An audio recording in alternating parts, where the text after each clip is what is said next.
ইংল্যান্ডের জনপ্রিয় ১০০ বলের টুর্নামেন্ট দি 100-এর ২০২৬ মৌসুমকে ঘিরে তৈরি হয়েছে নতুন উত্তেজনা।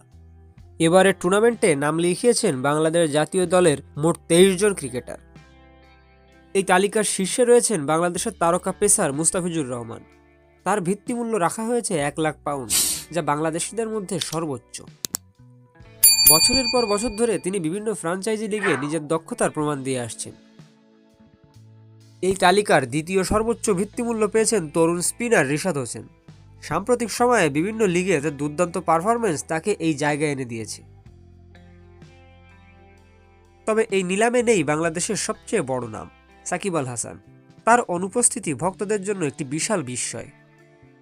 এই নিলাম অনুষ্ঠিত হবে লন্ডন শহরে ১১ এবং ১২ March.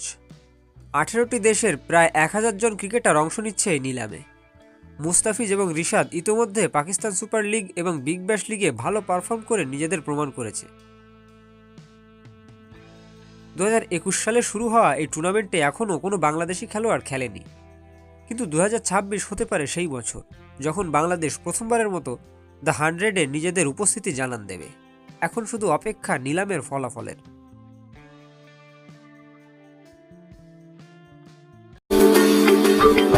Subscribe for more videos.